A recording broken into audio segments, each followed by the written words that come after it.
প্রশাসন তো অবশ্যই এক্ষেত্রে সাধুবাদ পাওয়ার যোগ্য। চাইলে অনেক ভালো কিছু করতে পারেন, তার প্রমাণ এই নির্বাচনটাই দিয়েছে। অধ্যাপক ডক্টর মাফরুহি সাত্তার, অন্তর্বর্তী সরকারের অধ্যায় শেষ হলো এবং বিদায়ী ভাষণে আমরা প্রধান উপদেষ্টার কাছ থেকে কি বার্তা পেলাম রাজনৈতিক এবং নৈতিকভাবে? ধন্যবাদ, কৃতজ্ঞতা চ্যানেল 24-কে আমন্ত্রণ জানানোর জন্য। আসলে আমার সহ আলোচক অ্যাডভোকেট রাজ্জাকি যেটা বলছিলেন যে এই নির্বাচনের আমি সবচেয়ে বড় যেই সাফল্যটা দেখি বা সবচেয়ে বড় আমার কাছে যেটা মনে হয়েছে সেটা হচ্ছে যে এটা কোনো সময়ই নিশ্চিত ছিল না যে আসলে নির্বাচনটা কেমন হবে, নির্বাচনে কে জয় লাভ করবেন, নির্বাচনে কি কারচুপি হবে নাকি হবে না। এই যে অর্থাৎ বাংলাদেশে যে নির্বাচন ঘিরে এই যে এক ধরনের নাটকীয়তাই বলি অথবা এক ধরনের উত্তেজনাই বলি, এইটা ধরে রাখা গেছে, এটা আমি মনে করি যে এই নির্বাচনের অবশ্যই একটা বড় উপাদান। তবে আমি কিছুটা হলেও ওনার সাথে একটু যোগ করব, সেটা হচ্ছে যে প্রশাসন তো অবশ্যই এক্ষেত্রে সাধুবাদ পাওয়ার যোগ্য।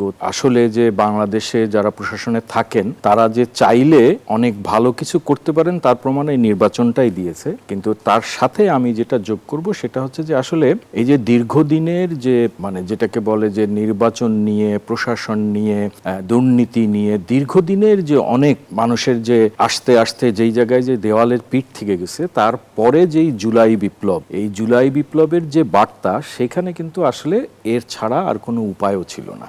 শুধু যে অধ্যাপক ইউনূসের ছিল না, শুধু যে প্রশাসনের ছিল না তা না, আসলে আমাদের কাউরেরই একটা সুষ্ঠু নির্বাচন ছাড়া এখান থেকে বের হওয়ার কোনো রাস্তা ছিল না, এরকম একটা পথ করে দিয়েছেন। যেটা বললেন যে আসলে এই যে সরকার, এই সরকারেরও অনিশ্চয়তা ছিল যে উনি দিবেন কিনা, কোন রাস্তায় যাবেন, থেকে যাবেন কিনা। কিন্তু ওনার প্রতি কৃতজ্ঞতা আসলে আমি আমার জীবনে এটা দ্বিতীয়বার দেখলাম। বিচারপতি শাহাবুদ্দিন যেরকম এক ধরনের স্বাক্ষর রেখে গেছেন ন্যায় নীতির, ঠিক একইভাবে অধ্যাপক ইউনূস অনেক সমালোচনার পরেও, বিভিন্ন ধরনের সমালোচনার পরেও আসলে উনি যে মানুষ হিসাবে তার কমিটমেন্ট রাখার জন্য যেই জায়গাটা, সেই জায়গাটা যে তৈরি করে গেলেন,